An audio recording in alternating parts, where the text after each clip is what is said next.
Brush করছিল, রোজা রেখে তো টুথপেস্ট ব্রাশ ব্যবহার করা উচিত না, এটা আগে করেন পরে করেন, মাঝখানে মেসওয়াক ব্যবহার করেন, এটা উচিত না, তাও আপনি পণ্ডিতি করে ব্যবহার করলেন, অল্প একটু ঢুকে গেল, রোজা আছে না গেছে?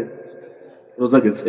কিন্তু আপনি ভুলে, মানে আপনি যে রোজাদার এটা ভুলে গিয়ে একেবারে কাচ্চি বিরিয়ানি খেয়ে পেট ভরে গলা পর্যন্ত লোড দিয়ে ঢেকুর দিতে দিতে মনে আসছে, কিরে আমি না রোজা, কোনো সমস্যা নাই, আল্লাহ মাফ করে দিয়েছেন, রোজাও হয়েছে, খাবারের খাবারও হয়েছে, এটা আল্লাহর বিশেষ রিজিক আপনার জন্য আল্লাহ আলাদা করে বরাদ্দ রেখেছে।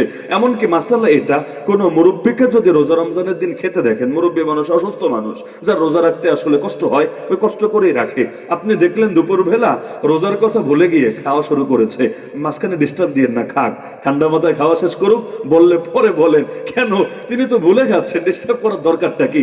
হ্যাঁ, এখন আমার মতো কোনো জোয়ান মানুষের যদি দেখেন খাচ্ছে, তাহলে মাঝখানেই বলেন, তবে আবার এমন মাঝখানে বললেন না যে খাবার মাত্র গলার এই পর্যন্ত এসেছে, এখন এমন একটা হুজুর করলেন কি এটা, পরে দেখা গেল না পারছে বের করতে, না পারছে গিলতে, পরে গলায় আটকে মারা গেলাম আমি, এটা আপনার জন্য ঠিক হবে না। কিন্তু খাবারটা নেমেছে, আরেক লুকমা দেওয়ার আগে আপনি ওয়ার্নিং দিয়ে দেন, হুজুর আপনি না রোজাদার, ভুলে গেছেন রোজার কথা, এতে সমস্যার কিছু হবে না। তাহলে দেখা যাচ্ছে এত লম্বা এক আমল চলে আমাদের রোজায়। এই লম্বা আমল মানে পুরো টাইম আমাদের ডিভাইসটা, রূহ নামক ডিভাইসটা চার্জিং পোর্টে লাগানো আছে।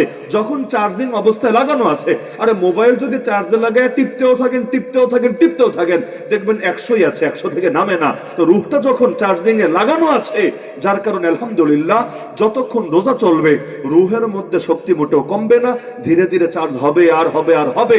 একটা মাস যদি এভাবে দিলটারে চার্জ করা যায়, 1 মাসের শক্তি দিয়ে বাকি 11 মাস আরামসে চলে যাবে। এজন্য একটা কথা মাথায় গেঁথে রাখেন, রমাজান এসেছে শুধু 1 মাস ভালো রাখার জন্য না, রমাজান এসেছে পুরো একটা বছর ভালো রাখার জন্য।